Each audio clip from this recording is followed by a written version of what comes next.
Well, I think it's certainly true, Jeff, in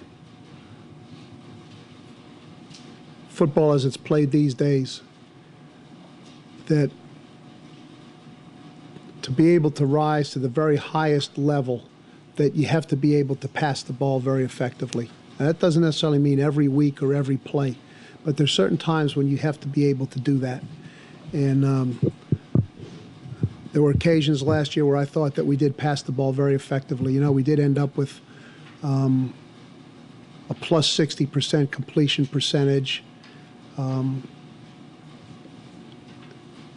But there's some occasions where, some situations where we're looking to pass the ball a little bit more firepower this year than last year. So one of the reasons, there are a number of reasons why we take the starting time that we do for spring practice, the starting date. But one of them is we want to take, each year we like to take the maximum amount of time possible between the end of recruiting and the first day of spring camp to be able to do all the systems analysis and research and thinking about our team and our systems and our players that we might do. And that's in all phases, special teams, defense, offense. And so we have tried to do that during this time frame also. Well, I've known Lee Verne for a long time. We recruited and coached his brother at Wake Forest, Warren. And Warren is also a career coach. He's currently coaching linebackers at Vanderbilt. They're both from Forest Hills High School in Marshville, North Carolina. And Lee Verne's about 2 years younger or so. And so he was a very good high school player. And so we were recruiting him for quite some time. As it turns out, I left to go to Atlanta shortly before the signing date. So while we put in 2 years, or in his words, when he came to visit, he said, "Coach, you recruited me, I just didn't sign with you." You know, I've known Warren and Lee Verne for a long time. I know the family well. I know their characteristics and the type of people that they are. And then I knew his career. And then he coached with Dan Rocco in 2 different places. Coached for Tom Coughlin, who obviously I know well, and is is of essentially the same philosophy and bent towards football as some of us are. And so Doug, that all qualified him kind of as not just hiring another assistant coach, but a guy who could come in with the same type of tribe mentality and be part of us and how we do things. And he did a very good job of representing that when he came in and we had a discussion. So those are the most important things. And guys can learn how to do what we're doing. You know, hardly anybody does. I was talking to both Belichick and Parcells in the process just to ask them if they had anybody work in their camps that they might recommend. And one of them made the point that that there's only about 5 guys around who know a great deal about coaching this 3-4 defensive linemen as we play them. And that is the people who have been in the system. Obviously, Romeo knows a lot about that. He did it for a long time. Pepper Johnson's doing it in New England now. He knows about it. Mike London learned how to do it real well. I know it. Belichick knows it. Parcells knows it. So we could have gotten a coach who was a 30-year veteran at coaching defensive line. And in some of the things that we do, he would have been a bit of a rookie. So now we got the same type of energy and ambition and determination that all of the coaches brought when they came here. Again, a lot of the creative need to learn something new and to bring that on to the players. And so I really like the guy that we got. And that's the challenging part. The easy part is to teach him some of the techniques. Did he come from a 3-4 system? Who does? In college football. And that's why I call those other 2 guys. Maybe they'd had some guys in their summer programs or whatnot who had been exposed and maybe worked with their defensive line. Actually, I didn't get any good recommendations from them. So. Well, that's what I say. We'll have to work these periods out, so we'll have a few rest periods in there. Is that going to affect the fantasy draft for the spring game? Well, it's going to make it all, Jay. It's going to make all phases of it a little tricky. It makes practice planning a little tricky.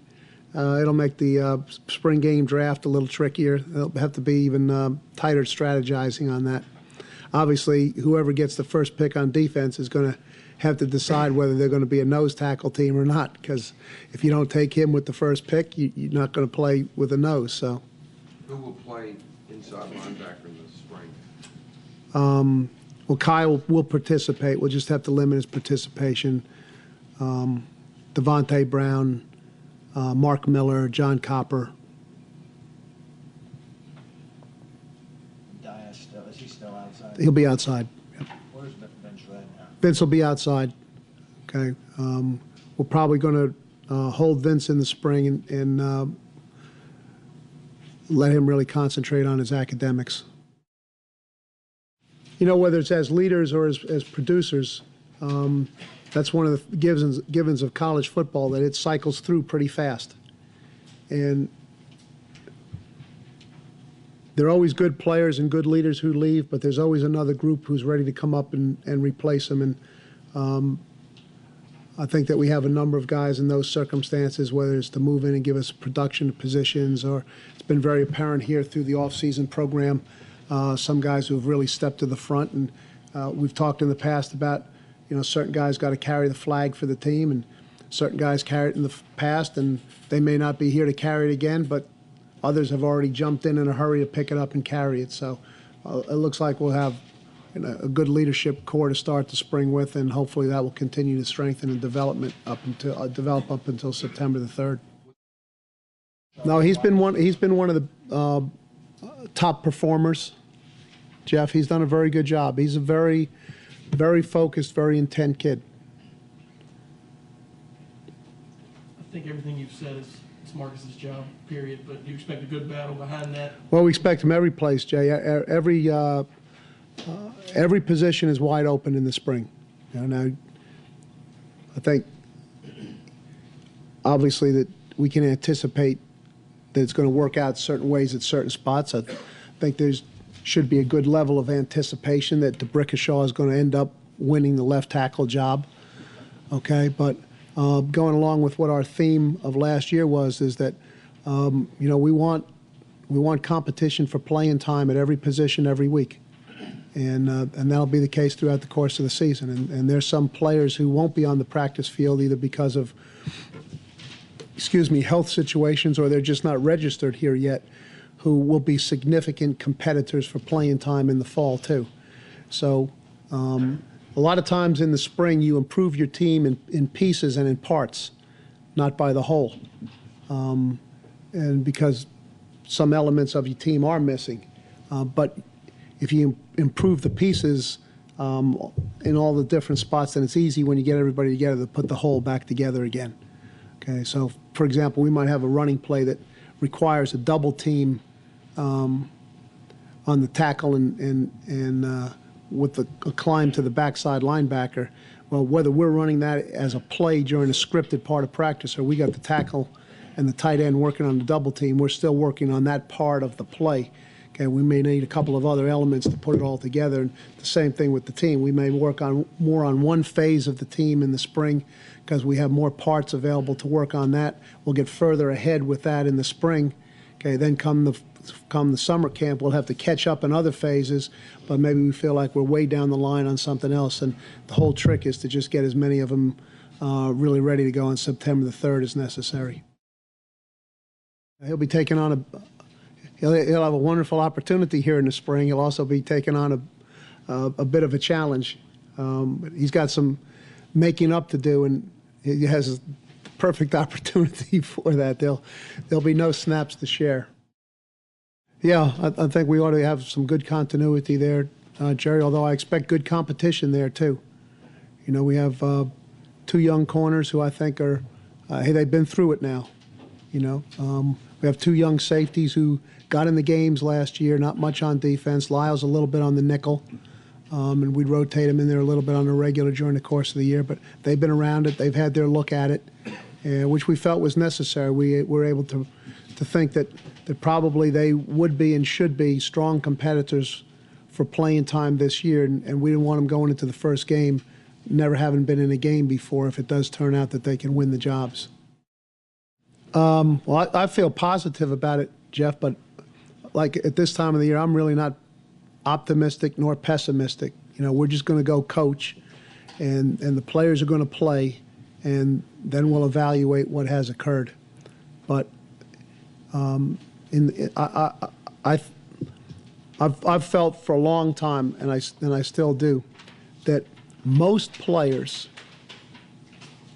really start to hit their stride about their third year. And that includes players who have played in the game, and that includes players who maybe haven't played in the game. Most players really start to hit their stride. I think it's a combination of two things. Okay, they've been around for a while, and they've kind of had a chance to see it and hear it and feel it. And if they're ever going to get it, they've had a pretty good opportunity to get it.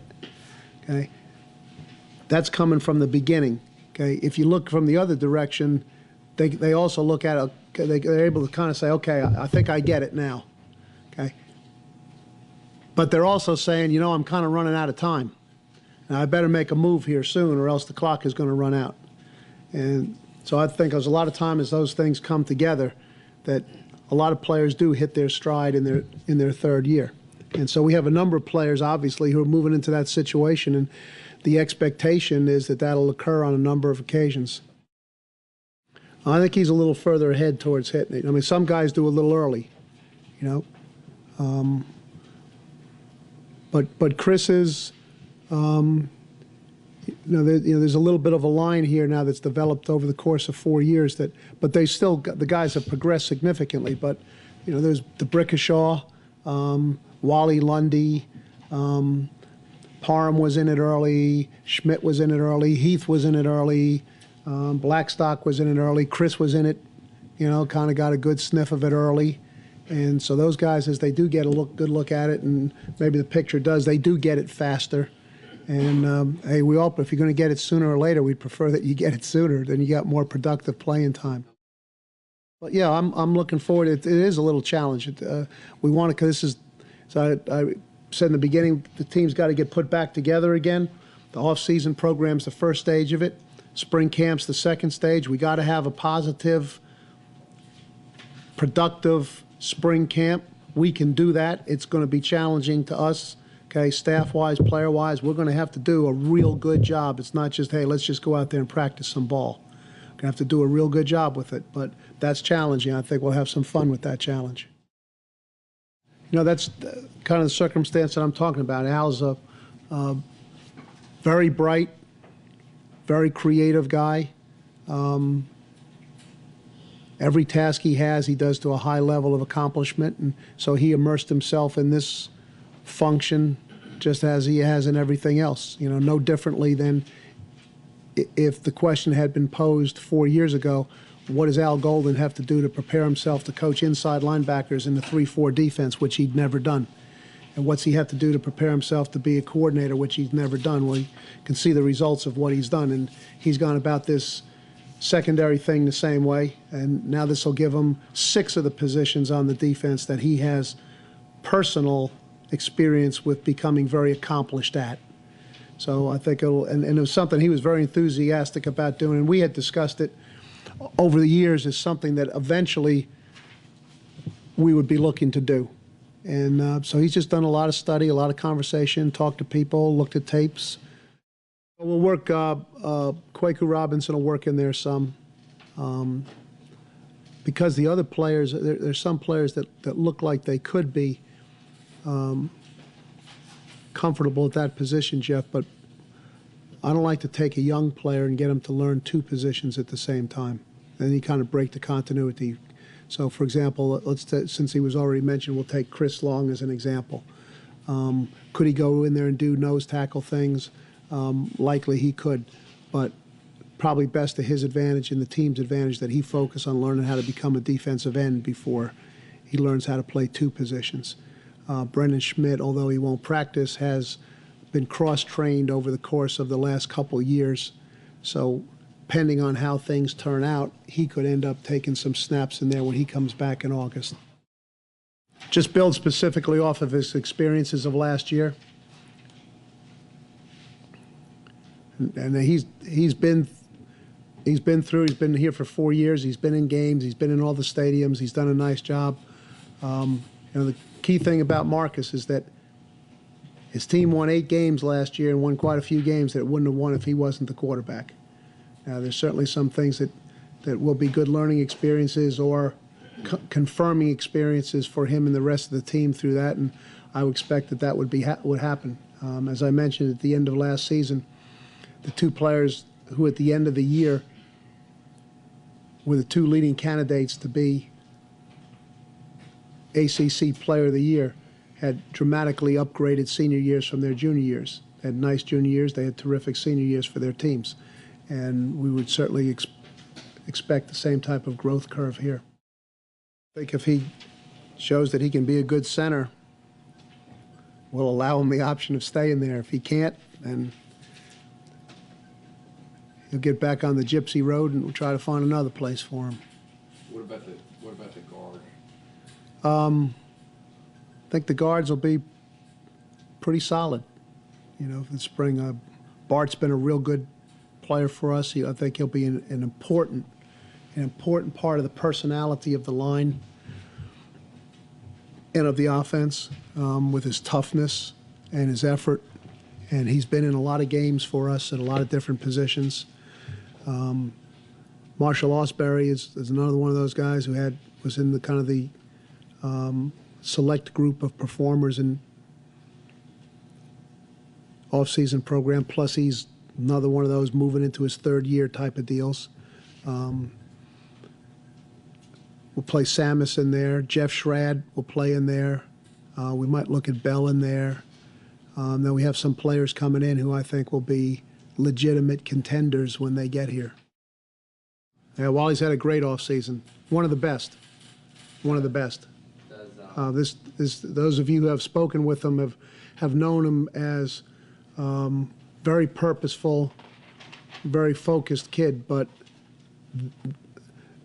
that being said, he's been all business from the first toot of the whistle. And the reason I preface that by I don't want it to sound like, oh, well, now that this is his last year, he's finally bearing down. This kid he's been bearing down since the minute that he got here, and that's why he's played so early and has played so well. But as significant as that's been, as I say, he's been all business from the very first tick of the clock when this off-season program started. He's going to get his shot here at a lot of turns at safety, and we'll see what we'd like him to be an impact player. I think he's got the skills to be one and the toughness to be one during his career. He's got a lot of want to. He's another kid who finished in the upper group of the off-season program, did a real good job with it, and that's particularly significant for a young player like that. He got a lot of special teams turns last year. He's been in games, and he came here. He had him come here with the expectation he was going to be a real good player. This is a time to really make that come true, but we would have a positive expectation of him, yeah. It was different in some respects, Jerry, but we'd already determined that in general. Evan and I, in discussing it, we had determined that in general really before we started the bowl preparation. He had some ideas of things that he wanted to move on to. It was ironic that those really were some of the same things that I had on my mind without discussing it. Then we spent some time in January in some discussions coming up with the specifics of what we were doing.